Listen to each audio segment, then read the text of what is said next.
عليه الصلاة والسلام إيه بيتشار لما الله كرحمته እንዲያረቀው በዚህ ሐዲስ ላይ የተማጸኑት።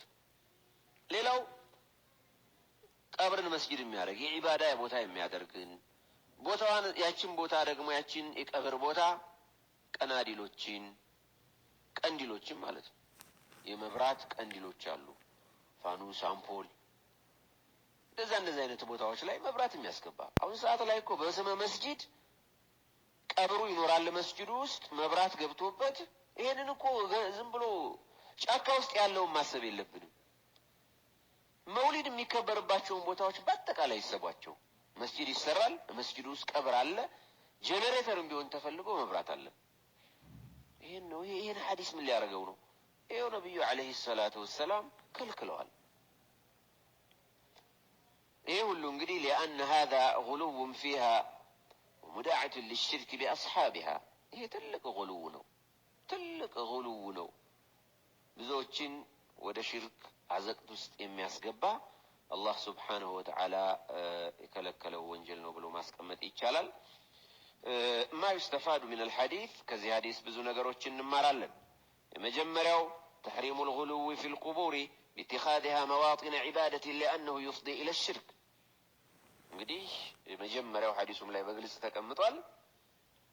ነብዩ አለይሂ ሰላቱ ወሰላም ከልክለዋል። غلو በቀብር ላይ ክልክል ነው። የዒባዳ ቦታ አድርጎ ማያስ ክልክል ነው። ለምን? ወደ ሽርክ ስለሚያዳርስ ማለት ነው። ቀስ እየተባለ ዘዒባዳ ይጀመራል፣ ሶላት መስገድ ይጀመራል፣ አላህን መገዛት ይጀመራል። ከዚያ መጨረሻው የሚሆነው ያው ያንን ሽርክ መተግበር ነው። ሌላው تحريم تنوير المقابر لأن ذلك وسيلة لعبادتها تنوير ማድረግ ሱሩጅ ማለት ነው።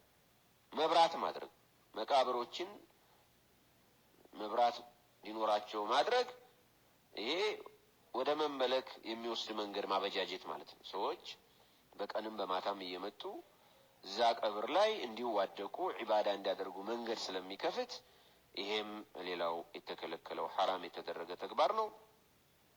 أن الغلو ሶስተኛው في القبور من الكبائر በቀብር ላይ ድንበር ማለፍ ከከባኢር ነው፣ ሐራም ነው። ይሄንንም ማወቅ ሊኖርብን ይችላል። ሌላው አራተኛው أن العلة النهي عن الصلاة عند القبور هي خوف الشرك ነብዩ አለይሂ ሰላቱ ወሰላም ቀብር ላይ በትክክለኛ ንያ ሶላት እንዳይሰገድ ትክክለኛ ሶላት እኮ ነው። ሶላቱ ትክክለኛ ሊሆን ይችላል፣ ግን ቀብር ሶላት እንዳይሰገድ ነብዩ አለይሂ ሰላቱ ወሰላም የከለከሉት ለምንድን ነው? هي خوف الشرك ሽርክን በመፍራት ነው።